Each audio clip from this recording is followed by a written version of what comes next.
So yeah, thank you for inviting me here today. So blockchain is just one of the pilots I work on in Start Network. You can see all of our 42 members up on the side here. But the kind of three main drivers of the Start Network is localization, innovation, and new financing. So blockchain comes under our kind of new financing and innovation areas. So before I start, a quick question for everyone. Raise your hand if you have ever donated to charity. That would have been awkward. Okay, and keep your hands raised if you know exactly where that money went, how it was spent, and the impact that it had. Okay, okay. So this is why Start Network chose to look at the potential use of blockchain technology for financial distributions. So what is blockchain? I am not going to be able to explain to you blockchain in a space of 1 or 2 minutes, but I'm going to give you try and give you a quick summary. So blockchain is an incorruptible database of information. It can be programmed to track any ownership of asset, whether it's financial or non-financial, and there's no need for a central authority. Basically, it allows two parties to directly transact with each other and removes the need for a third-party intermediary, such as banks. Now, the two major benefits this could bring to the humanitarian sector is around transparency and incorruptibility. So the transparency comes because the data is embedded in the network. It's open and public for viewing, although you can actually get private blockchains, but we can talk about that in the room. Different, especially. And then the incorruptibility is altering a unit of information on the blockchain is pretty much impossible. It's because it implements a cryptography of peer-to-peer networks that validates each other's information.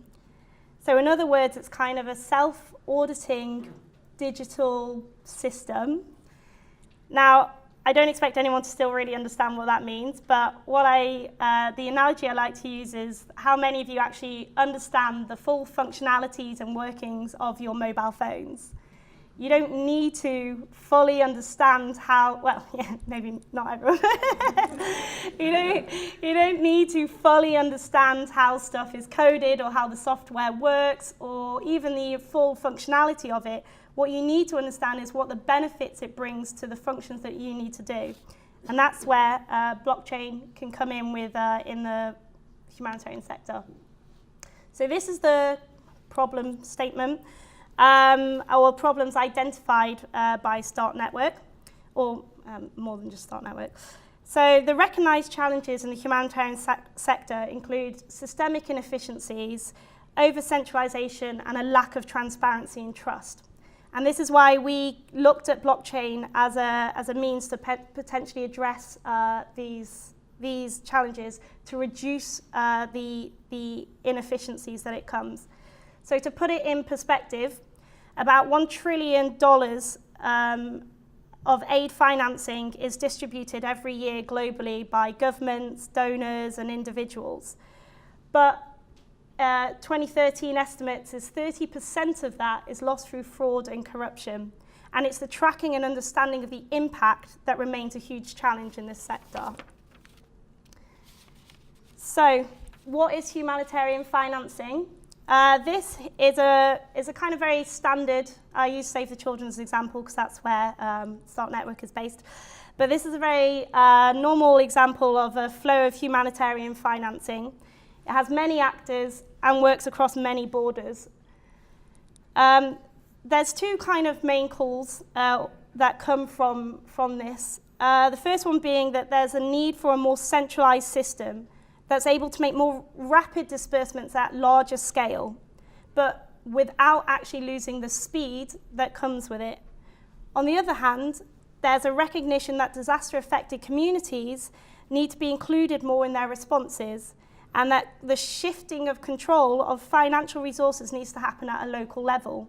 So both these two kind of impulses are presented as being mutually exclusive, but this is where blockchain might show that it actually isn't.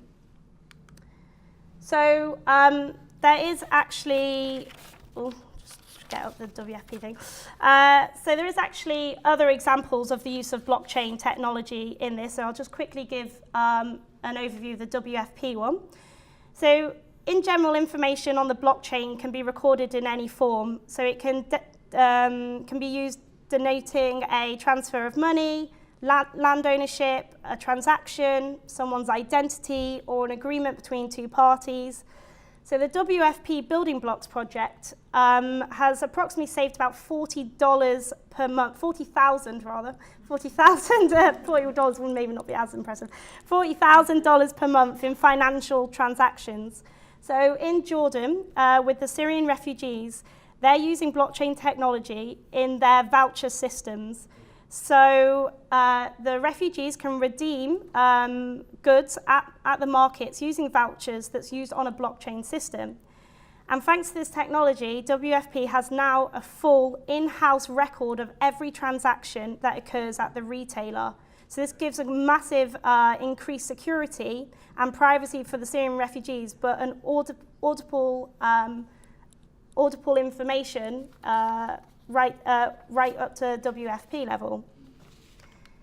So what we at Start Network decided to focus on was specifically financial transfers, as that kind of underpins one of our main added values to our network. With the aim of testing this technology in a practical way, we partnered with Disperse. Probably should have given them a bit more of a shout out there, which is a for-profit organization or enterprise that's building a new blockchain-based financial infrastructure for the humanitarian aid. So Start and Disperse agreed to work together to using Disperse infrastructure with an e-money wallet system on a blockchain platform.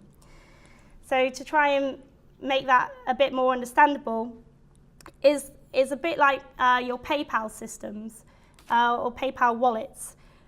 Organizations sent money to a segregated Disperse account who put it onto their e-wallet system on the Disperse platform using blockchain-based infrastructure.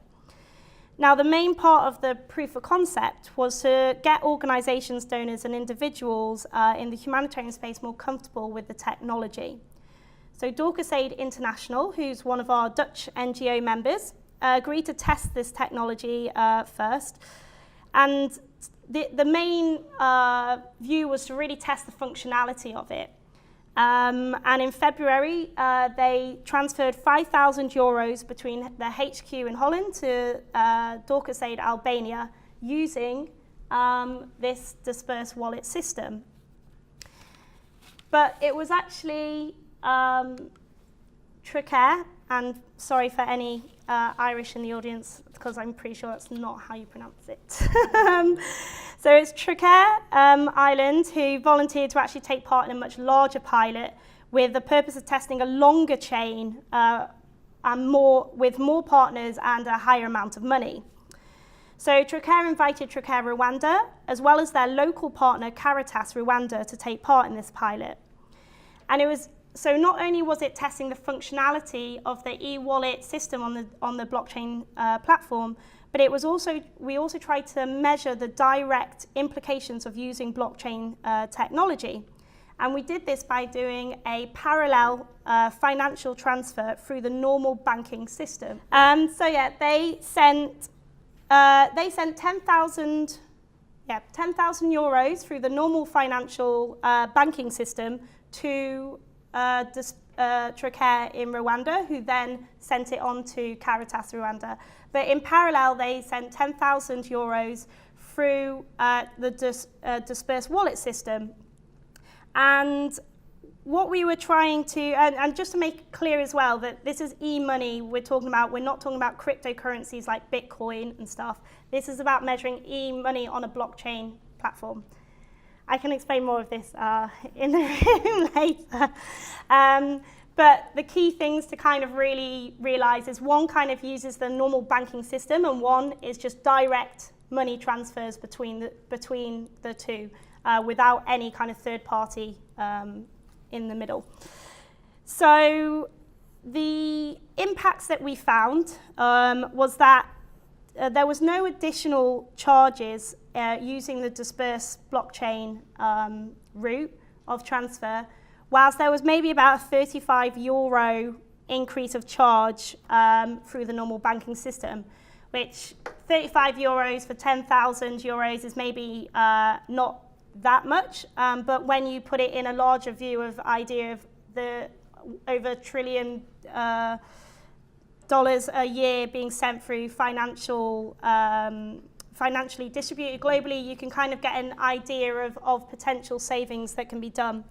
And in terms of the number of days as well, we actually had a bit of a challenge measuring the number of days it took, but we kind of worked out for working days, it took about 6 days through the normal financial system to be taken out by Caritas Rwanda, compared to about 4 to 5 days through the disperse platform. So there was also some time savings. But very quickly, lastly, there's lots of lessons and challenges and also hoops we had to go through to kind of operationalize these pilots. But the biggest learning that we had was around the demonstrated impact and benefits that blockchain could bring for financial disbursements.